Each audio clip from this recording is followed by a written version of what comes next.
Bonjour à tous et bienvenue pour cet épisode numéro 1 du Carcast. Donc dans cet épisode, on va principalement aborder les bases du detailing et plus particulièrement la partie lavage, puisque je reçois assez régulièrement des emails par site sur quels sont les premiers produits à acheter, les premières méthodes à adopter, dans quel sens on fait les étapes sur la voiture, toutes ces choses-là. Donc j'ai décidé de commencer les Carcasts par cette vidéo. On va aborder quelques principes de base, quelques techniques, et ensuite je vous ferai un descriptif un petit peu plus détaillé de comment on peut s'organiser pour laver sa voiture. Donc au niveau des principes de base, je pense que pour la plupart d'entre vous, ça va paraître être des rappels basiques, d'où les principes de base.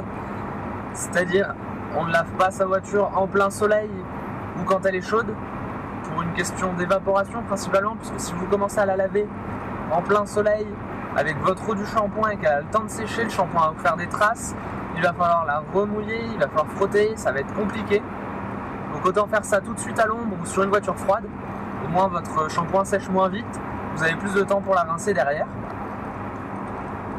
Au niveau du shampoing, on n'utilise pas de liquide vaisselle, puisque c'est un produit qui est fait spécialement pour la vaisselle, pour dégraisser, ce qui fait qu'il peut être très très agressif sur une carrosserie. Et si vous avez une peinture un petit peu ancienne ou qui est abîmée à certains endroits, ça peut empirer les choses. Et de même, on n'utilise pas les éponges classiques de lavage. Encore moins le côté vert, parce que c'est ce qui va vous faire des micro-rayures, des choses comme ça si vous frottez avec. Donc au niveau matériel vaisselle, ça reste dans la cuisine pour la vaisselle. Au niveau du matériel que vous utilisez, faire attention aux étiquettes sur les microfibres, sur les gants de lavage, ces choses-là. Toujours enlever les étiquettes, parce que ça risquerait de faire des traces sur votre vernis, sur votre carrosserie en passant. Et ensuite, quelques petites informations sur les shampoings. Si vous allez sur les forums de detailing, ou si vous prenez des informations avec des amis, vous allez souvent entendre parler de shampoing hard, de shampoing soft ou de shampoing wax safe. Alors le shampoing hard, c'est un shampoing entre guillemets agressif qui reste fait pour les carrosseries auto, mais qui va beaucoup plus décaper, dégraisser, et surtout si vous avez posé une protection qui va enlever la protection. Donc généralement c'est sa principale utilisation. Soit vous vous en servez d'un shampoing hard pour enlever la protection, repréparer la carrosserie pour pouvoir poser une nouvelle protection à la suite, ou alors sur une voiture qui n'a pas de protection, vous en servez pour faire un gros nettoyage, et ensuite poser une protection ou non. Ça c'est à vous de voir en fonction de vos envies. Et pour le shampoing soft ou wax safe, c'est un shampoing qui permet de laver la voiture de manière efficace sans enlever la couche de protection qui a pu être posée avant. Donc c'est ce qu'on utilise après un gros detailing, une fois qu'on a posé une cire, un sealant. Le but ici c'est juste de nettoyer la voiture, d'enlever les saletés sans pour autant décaper à 100% la carrosserie, puisqu'on l'a déjà fait avant de poser la protection qui est dessus. Voilà. D'autres petites astuces sur les pinceaux, particulièrement pour les jantes. Si vous avez des pinceaux avec des bagues en métal, surtout enrouler la bague en métal dans du scotch. En général, on fait ça dans du scotch d'électricien. Ça sert à protéger. Si votre bague touche la jante, il vaut mieux que ce soit le scotch d'électricien qui touche la jante plutôt que la bague en métal. Vous avez beaucoup moins de risques d'abîmer. Après, le mieux, ça reste quand même d'investir dans des pinceaux detailing avec des bagues en plastique, ou alors certains comme les pinceaux faits par le fabricant des Will Woolly, qui sont des pinceaux tout en plastique avec les poils coulés directement dans l'époxy. Vous n'avez pas de risque de faire frotter une bague ou quoi que ce soit, puisque tout est collé directement dedans. Voilà. Au niveau des techniques principalement utilisées, bien entendu, la technique des deux sauts. Alors si vous n'êtes pas adepte du detailing, encore une fois, c'est peut-être quelque chose dont vous n'avez pas entendu parler. C'est-à-dire que pour le lavage de la voiture, on utilise 2 seaux, 2 gants. 2 seaux, comment ça se passe? Un seau où on a le shampoing et un seau où on a l'eau de rinçage du gant. L'objectif, c'est vraiment de garder le seau de shampoing le plus propre possible. C'est-à-dire que vous commencez avec votre gant propre, vous le trempez dans le shampoing, vous faites une partie de la voiture et vous le trempez dans le seau d'eau de rinçage pour enlever tout ce qui peut être contaminant, saleté, les laisser dans le seau d'eau de rinçage. Vous sortez votre gant, Vous l'essorez un petit peu pour qu'il coule dans le seau de rinçage et ensuite vous le retrempez dans le seau de shampoing pour prendre du shampoing.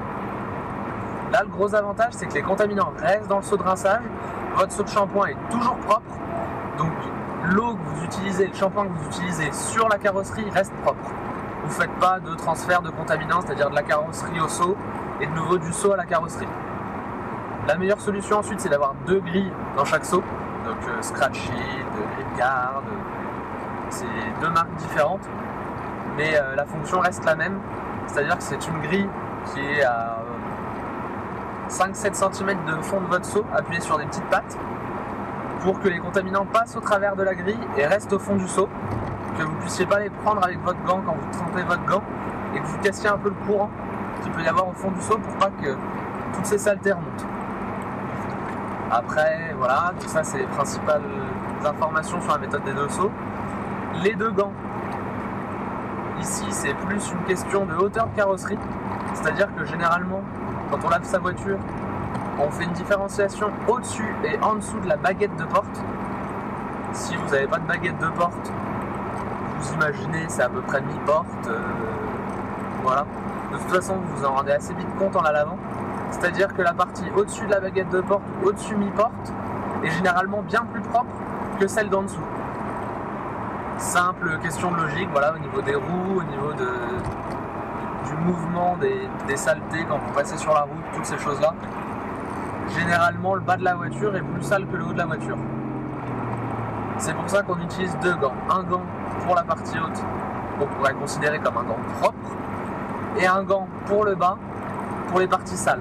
Le fait de ne pas mélanger les gants, c'est surtout pour ne pas risquer de prendre un contaminant du gant du bas, donc de la terre, des choses comme ça, et de la passer sur le haut de la voiture et de faire des traces alors que la voiture en soi était déjà plus propre en haut qu'en bas et vous aviez moins de chances de faire des traces. Au niveau du passage du gant sur la carrosserie, pour le detailing, on conseille de faire des allers-retours, pas des ronds. Une raison simple, si vous posez votre gant sur la carrosserie, que vous avez quelque chose coincé entre votre gant et la carrosserie et que vous faites des ronds, vous allez faire des traces en rond tout le long du passage du gant et quand vous allez revenir, la même chose. Si vous faites des passages en aller-retour, il y a de fortes chances que si vous prenez quelque chose sous le gant, vous le poussiez d'un côté, quand vous fassiez demi-tour, il reste de l'autre côté. Ça permet de ne pas promener les saletés sur la carrosserie aussi. C'est vraiment un aller, un retour. En passant comme ça, vous l'écartez, vous écartez tout ce qui peut rester sur la carrosserie. Ça vous permet de ne pas faire plus de traces que ce qu'il y a déjà. Et si vous avez une trace, ça vous fera moins de traces qu'en faisant des ronds. Voilà. Ça c'était pour les techniques de base et les principes de base. Au niveau de l'organisation du lavage, toujours bien préparer votre matériel avant de commencer à laver. Parce que comme on l'a dit avant, si le shampoing sèche sur la carrosserie, ça peut faire des traces. Donc si vous commencez à tout préparer, mais que vous avez oublié quelque chose de dernier moment alors que vous avez déjà passé le shampoing sur la carrosserie, vous allez être obligé de la rincer pour repasser le shampoing par la suite. Donc c'est une perte de temps et c'est une perte de produits.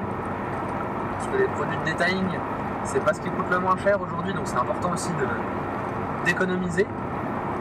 Donc comment ça se passe? Vous préparez vos 2 gants, vos 2 seaux, votre matériel, donc shampoing, votre nettoyant à haute pression ou votre tuyau d'eau en fonction de comment vous lavez votre voiture.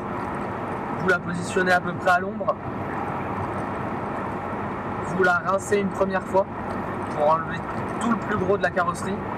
Si vous avez une foam lance ou un foam gun, vous le passez tout de suite. Ça vous permettra d'enlever les plus grosses salissures.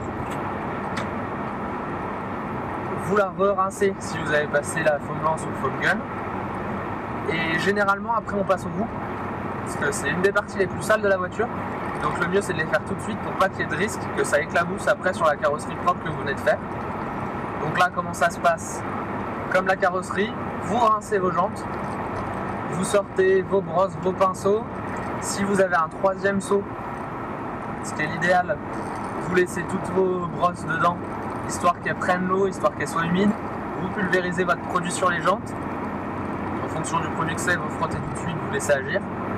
Là c'est vraiment une question de produit, c'est à vous de voir. Et vous rincez. Un produit important à détailler pour les jantes, c'est tout ce qu'on appelle décontaminants ferreux. Donc Ferrous Dweller chez Dodo, Iron Set de chez Alchemy par exemple, où c'est des produits qui enlèvent les particules de fer plantées dans le vernis des jantes, que vous ne pouvez pas enlever en frottant ou avec un shampoing classique. Alors ça après, ça va voir en fonction de comment vous roulez, en fonction de si c'est votre voiture plaisir qui sort le week-end que pour faire des petites arsouilles, ou si c'est votre voiture de tous les jours. Vous n'êtes pas obligé d'utiliser un décontaminant ferreux à tous les nettoyages. Sur les gens que je conseille, je leur dis généralement de le faire une fois sur 3. On est à peu près dans les bonnes eaux, c'est-à-dire que plus souvent, et vous allez utiliser beaucoup de produits pour enlever pas beaucoup de contamination ferreuse, et moins souvent, vous allez être obligé de le surdoser ou de passer plusieurs fois pour tout enlever, ce qui est pas forcément intéressant et ce qui est, comme on disait tout à l'heure, une perte de temps. Une fois que les roues sont faites rincer, la partie lavage commence vraiment, donc avec vos deux gants, vos deux seaux, les allers-retours. On commence par le haut de la voiture, le toit, les vitres, le haut des portes. On change de gants, le bas des portes, pare-choc avant, pare-choc arrière, le bas des pare-chocs, le bas de caisse. On re-rince la voiture. Après, en fonction du shampoing que vous avez, que vous utilisez, soit vous faites un deuxième passage, si c'est un shampoing de protection, soit vous laissez comme ça. Un gros rinçage, très important de ne pas le faire au Karcher, ne pas le faire au nettoyeur haute pression, vraiment le faire au tuyau. Parce que le fait de rincer sa voiture au tuyau, elle sera plus facile à laver. L'eau s'en va en nappe. Ça permet de ne pas, entre guillemets, mettre l'eau en pression sur la carrosserie et qu'elle accroche ou quoi que ce soit. Vous verrez qu'en rinçant au tuyau, ça va couler, ça va faire des gouttes, ça va faire des nappes et ça sera beaucoup plus facile à sécher par la suite. Étape importante ensuite, le séchage. C'est pas forcément ce que tout le monde fait, mais c'est ce qui va vous permettre d'éviter les traces d'eau, donc tous ces petits ronds blancs quand vous avez une eau très calcaire. Ça vient du fait que l'eau a séché sur la carrosserie et donc que toute la partie eau liquide, si on veut dire, eau liquide s'est évaporée en laissant tous les minéraux qu'elle contient sur la carrosserie. C'est ce qui fait ces taches blanches de calcaire, c'est-à-dire que quand l'eau s'évapore, le calcaire ne s'évapore pas avec et reste sur la carrosserie. C'est ce qui fait les traces. Et pour le séchage, il y a beaucoup de méthodes différentes. Personnellement, moi je prends une microfibre prévue pour le séchage, donc soit poêle long, soit gaufré, soit sandwich. C'est au choix, chacun a ses préférences. J'utilise soit un QD, un quick detailer, soit une aide au séchage. Donc vous pliez votre microfibre en 3, en 4 en fonction de sa taille. Vous pulvérisez 3-4 fois le produit dessus et vous la passez d'avant en arrière, d'arrière en avant, mais toujours pareil dans un sens aller-retour. Vous poussez en laissant passer la microfibre sur l'eau et vous allez voir que ça va sécher la voiture. L'aide du QD, ça va permettre de lubrifier. S'il reste quoi que ce soit sur la carrosserie, ça va vous permettre de l'enlever avec. Et voilà, on va dire que la partie lavage principale est finie. Ensuite, on ne parlera pas du polissage dans cette vidéo, on verra ça dans une prochaine vidéo. Donc si vous partez que sur un lavage classique, le mieux, une fois séché, vous faites vos vitres, nettoyage des vitres, avec toujours des petites astuces. C'est-à-dire que quand vous essuyez vos vitres, donc vous pulvérisez votre produit, vous passez votre produit, vous retournez votre microfibre, vous l'essuyez. Microfibre sans étiquette, comme dit au début de la vidéo. Vous pouvez utiliser la technique où à l'extérieur, généralement moi je l'essuie en vertical et à l'intérieur en horizontal. Comme ça, si vous regardez la vitre et que vous voyez des traces, vous êtes certain de l'intérieur, de savoir si la trace est à l'intérieur ou à l'extérieur de la vitre. Donc moi dans mon cas, si je vois une trace verticale, je sais que c'est à l'extérieur. Si je vois une trace horizontale, je sais que c'est à l'intérieur. Et ça vous permet de ne pas chercher pendant 3 plombes où est la trace, de quel côté est la trace, de relaver un côté qui est déjà propre, au risque de refaire des traces par-dessus, ce qui serait vraiment dommage parce que vous êtes un peu à la chasse aux traces. Une fois les vitres faites, tout ce qui peut être dressing, caoutchouc, pneus, et généralement déjà votre voiture est beaucoup plus belle. Vous avez fait un beau lavage, vous avez limité les traces. et vous allez pouvoir vous lancer par la suite beaucoup plus loin dans le monde du détail. J'espère que ces petites infos vous ont plu. Si vous avez des questions, n'hésitez pas dans les commentaires, par email, ewen@legaragejaune.net. Et puis à tous ceux qui ont regardé cette vidéo jusqu'au bout, déjà je vous remercie et je vais vous poser une petite question. Est-ce que vous avez des techniques, vous avez des habitudes de lavage? N'hésitez pas à les mettre dans les commentaires, à faire partager.